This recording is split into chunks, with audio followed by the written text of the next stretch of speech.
सुरभि पंचोली जी Australia से। जय श्री हरिवंश। श्री हरिवंश महाराज जी। महाराज जी, पूज्य श्री भाई जी की अतुल संपत्ति है सब में भगवान को देखना, भगवत कृपा पर अटूट विश्वास, भगवत नाम का अनंत आश्रय। महाराज जी, मेरा प्रश्न है कि सब में भगवान कैसे देखें? संसार में रहते हुए जब किसी को सत्कार्य और परहित करते देखते हैं। देखो, कोई सवाल जब हल नहीं होता था, जब हम विद्यार्थी थे तो मानी संख्या से शुरू कर दिया जाता था। मानी संख्या एक तो सवाल हल हो जाता था। मानी संख्या गुरुदेव भगवान, यहाँ से सवाल हल होगा। मानी संख्या आपने गुरु का वर्ण किया तो गुरुदेव भगवान को परब्रह्म परमात्मा मानो। गुरुर् ब्रह्मा गुरुर्विष्णु गुरुर्देव महेश्वरा गुरु साक्षात परब्रह्म तस्मै श्री गुरुवे नमः। अब वो परब्रह्म परमात्मा जो हमको आदेश किए हैं कि ये नाम जप करो, ये मंत्र जप करो, हम उसका जप करें, हम वैसे चलें जैसे वो हमको आचरण बताएं, पवित्र आचरण। तो हमारे अंदर पहले खुद भगवान दिखाई दे, तब हम दूसरे में भगवान देख सकते हैं। जब हम अपने हृदय में भगवान नहीं देखेंगे तो दूसरे हृदय में हमें भगवान नहीं दिखाई देंगे। अपने हृदय में काम है तो सारा जगत काम ही नजर आएगा, अपने हृदय में राम है तो सारा जगत राम नजर आएगा। देखो गोस्वामी जी कह रहे हैं, जड़ चेतन जग जीव जत सकल राम मैं जानी, बंदों सबके पद कमल सदा जोरी जुगपान। बोले जड़ चेतन जितना है सब भगवान श्री राम है, इसलिए मैं जड़ चेतन को हाथ जोड़ करके प्रणाम करता हूँ। क्यों? क्योंकि उनके हृदय में श्री राम है।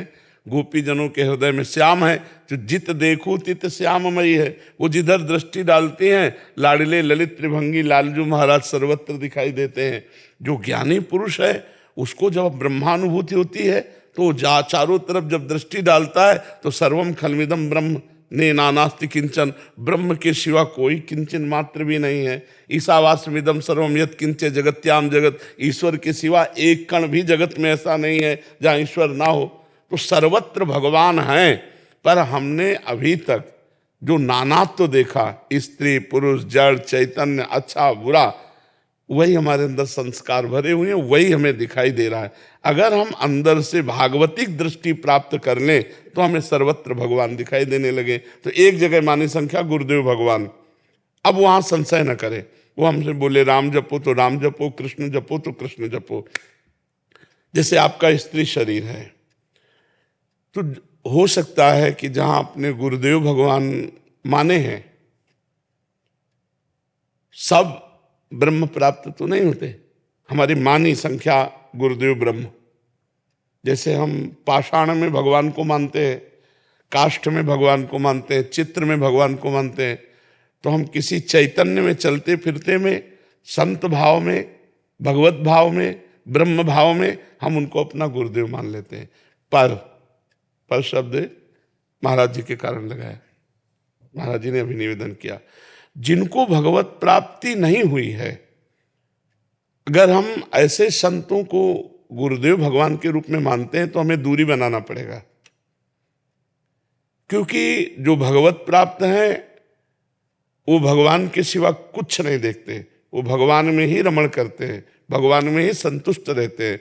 और जो भगवान से तृप्त रहते हैं, नहीं स्वात्मारामम विषय मृग तृष्णाम भ्रमयति, वो आत्माराम पुरुष कभी विषय मृग तृष्णा में भ्रमित नहीं हो सकते। लेकिन जो वहां तक नहीं पहुंचा है और शिष्य बनाने लगा है और शिष्य अपने लोग बन गए हैं, और हमें ऐसा नजर आता है कि जो होना चाहिए वो हमें आचरणों में नहीं दिखाई दे रहा, तो हम ब्रह्म भाव करके उनसे दूरी बना करके और उनके द्वारा दिए हुए नाम और गुरु मंत्र का जप करें तो हमारे हृदय में धीरे धीरे पवित्र भाव आएंगे, हम सर्वत्र भगवान देख पाएंगे। और यदि हम उनसे ज्यादा लगाव कर बैठे और उनके आचरणों में दोष दर्शन, उनके आचरणों में दोष क्रिया, तो जहां मानी संख्या थी वहीं हमारा भाव बिगड़ गया, तो अब हमारा कहीं भगवत भाव नहीं बन पाएगा। तो हमें चाहिए कि जहां भाव बिगड़ रहा हो वहां से हट जाना चाहिए, दूरी बना लेनी चाहिए। जैसे स्त्री शरीर है तो हम कई बार प्रार्थना की है कि हम जहां देखें कि हमारे भगवान, दृष्टि से पता चल जाता है, भगवान ने दृष्टि दी है माताओं बहनों को कि हम जैसा आपकी तरफ देखेंगे तो आपको एक सेकंड में पता चल जाएगा। इतना तो पता चल ही जाता, नहीं चला जाता।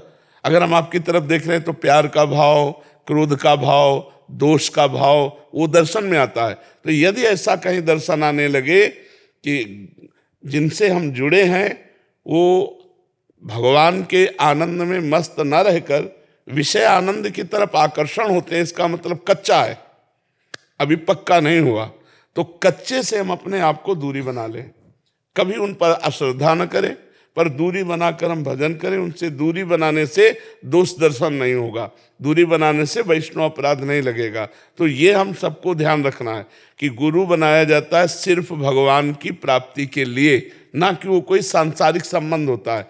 गुरु का कर्तव्य है शिष्य को उत्तम शास्त्रीय विधान के अनुसार आदेश करे, और शिष्य का कर्तव्य है प्राणपण से अपने गुरुदेव का आदेश पालन करे। पर यदि कहीं गुरुदेव शिष्य को शास्त्र विरुद्ध आचरण के लिए आदेश करे तो कदापि नहीं मानना चाहिए। जैसे शुक्राचार्य जी ने भगवान को ना देने का आदेश किया कि संकल्प मत कर देना 3 पग, ये वामन नहीं, ये साक्षात भगवान श्री हरि हैं, ये अभी छोटे रूप में दिखाई दे रहे हैं, अभी अपना रूप विशाल कर लेंगे तो 3 पग भूमि नहीं दे पाओगे। बलि जी ने अपने गुरुदेव की बात नहीं मानी। यदि गुरुदेव हमें भगवत विमुख करने की बात करते हैं, शास्त्र विरुद्ध बात करते हैं, तो हमें गुरुदेव की बात नहीं माननी। इससे गुरुदेव प्रसन्न होंगे। कौन गुरुदेव? जो सबके गुरुदेव है। अब गुरु जी से पूछो तो कहेंगे उनके गुरुदेव, उनसे पूछो तो कहेंगे उनके गुरुदेव। तो जब आखिरी गुरुदेव शब्द आता है तो कौन होता है? वो भगवान होते हैं। भगवान होते हैं ना, भगवान आपसे प्रसन्न हो जाएंगे और गुरु के संबंध का जो हमें लाभ मिलना चाहिए वो हमें मिल जाएगा। हमारा कर्तव्य होना चाहिए कि हम जिससे जुड़े हैं अपने आचरणों को सुधारने के लिए जुड़े हैं, भगवान की प्राप्ति के लिए जुड़े हैं, ना कि आचरण भ्रष्ट होने के लिए जुड़े हैं। अगर हमें कहीं भी ऐसी हरकत नजर आवे, चाहे साधु समागम कर रहे हो या गुरुदेव का संग कर रहे हो, कि गुरुदेव या साधु समागम से हमारे प्रति दर्शन गलत है, हमारी प्रति चेष्टा गलत है, हमारे प्रति भाव गलत है, तो वहाँ निंदा न करे, वहाँ प्रणाम करे और दोबारा न जाए। और जो उनसे नाम मंत्र मिला है वो जपे, और जहाँ सत्संग मिले वहाँ सत्संग सुन ले और भगवान की तरफ चले तो भगवत प्राप्ति हो जाएगी। एक जगह हमारा भगवत भाव हो जाए तो वही धीरे धीरे विस्तार को प्राप्त हो जाता है। और सर्वत्र भगवत बुद्धि, सर्वत्र भगवत बुद्धि, भगवान पे दृढ़ विश्वास, निरंतर नाम जप, इससे बड़ा क्या हो सकता है? इससे बड़ा क्या हो सकता है? जो हर समय भगवान की कृपा का अनुभव करता रहता है कि मेरे ऊपर भगवान की बड़ी कृपा है, और नाम जप करता रहता है शरीर से, मन से, वाणी से भगवान की शरण में, उसे भगवत प्राप्ति ऐसे हो जाती है जैसे बाप की प्रॉपर्टी पर पुत्र का अधिकार हो जाता है, जैसे पिता की संपत्ति पर स्वयं अधिकार पुत्र का हो जाता है। ऐसे वो परम पद का अधिकारी हो जाता है जो हर समय भगवान की कृपा का अनुभव करता है, नाम जप करता है, शरीर मन वाणी से शरणागत, दुख सुख को समान भाव से सह लेता है। वो परम पद का अधिकारी ऐसे हो जाता है जैसे पिता की संपत्ति पर पुत्र का अधिकार हो जाता है। खूब नाम जप करो और अपने हृदय में भी भगवान को देखो, तब सर्वत्र भगवान। जब यहाँ भगवान भय प्रगट कृपाला तो सर्वत्र भगवान दिखाई देंगे। हमारी जैसी दृष्टि वैसी हमें सृष्टि दिखाई देती है।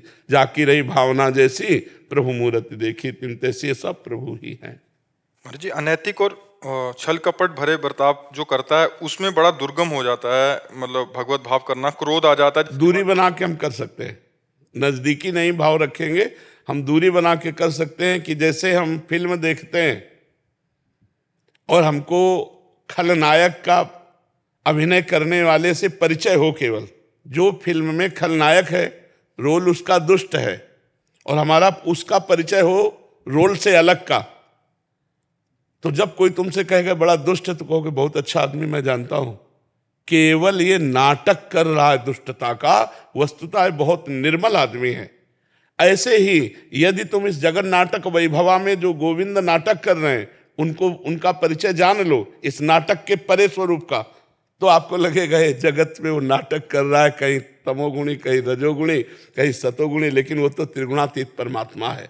तब इसमें बात आएगा कि छल कपट और नाना प्रकार के दोष करने वाले पर भी हम भगवत बुद्धि कर सके, क्योंकि हम रोल नहीं देख रहे, हम क्रिया नहीं देख रहे, हम कारण तत्व को देख रहे। सबका कारण परमात्मा है, सब में आत्मस्वरूप से परमात्मा विराजमान है। ये त्रिगुणमयी माया का ऊपर से पर्दा है, तो कहीं निंदा, कहीं आलस्य प्रमाद, कहीं हिंसा, कहीं चोरी, कहीं बेविचार, तो कहीं भजन। ये तीनों गुणों का प्रभाव चल रहा है, लेकिन वो परमात्मा निर्लेप सबके हृदय में विराजमान है। हम उस परमात्मा को देखते हैं, उसकी क्रिया को नहीं। जैसे फ्रिज, एसी, पंखा, हाइलोजन, हीटर, सबका अलग प्रभाव है। हीटर गर्मी पैदा करता है, हाइलोजन प्रकाश पैदा कर रहा है, पंखा सिर्फ हवा दे रहा है, एसी ठंडा करके दे रही, फ्रिज पानी ठंडा कर देती, खाद्य पदार्थ ठंडा कर देती। अगर वो कारण तत्व को नहीं जानता तो ये नहीं मानेगा कि एक ही तत्व इनमें बैठा हुआ है। अगर कारण तत्व को जानता है तो जानता है करण के कारण क्रिया अलग अलग, लेकिन बिजली सब में एक है ना? बिजली सब में एक है ना? हीटर में भी, फ्रिज में भी, एसी में भी, हाइलोजन में भी प्रकाश दे रही है, यहां हवा दे रही है। तो बोले अगर बिजली होती तो प्रकाश देती ना? नहीं, करण के कारण उसकी क्रिया बदल गई। कारण तत्व जो है बिजली एक ही है। ऐसे ही तमोगुणी स्वभाव है, अब वो राक्षसी कार्य करेगा, राक्षसी क्रिया, तमोगुणी स्वभाव करण, और कारण परमात्मा। तो जो ज्ञानी जन होते हैं वो कारण देखते हैं, क्रिया और करण नहीं देखते। करण जो स्वभाव है, कारण शरीर, स्थूल सूक्ष्म कारण, उसी से प्रेरित होकर क्रियाएं होती है। सूक्ष्म शरीर संकल्प करता है, स्थूल शरीर क्रियाएं होती है।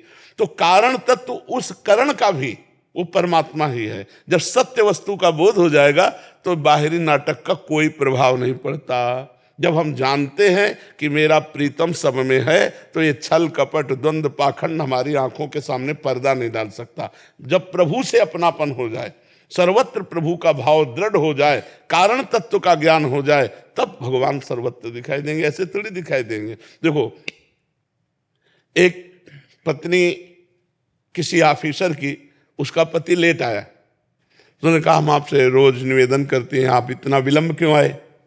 तो देखो रोज टोका मत करो। तुम कहा क्यों, आप इतना विलंब क्यों आए? उसने पिस्तौल निकाली, गोली भरी, पत्नी की कनपटी में कहा चलो यार, तुम ये नाटक दूसरों को धमकाया करो मुझे। बोले क्यों, गोली असली है, पिस्तौल असली है? बोले मुझे पता है तुम मेरे प्रीतम हो, तुम मुझे मार नहीं सकते हो।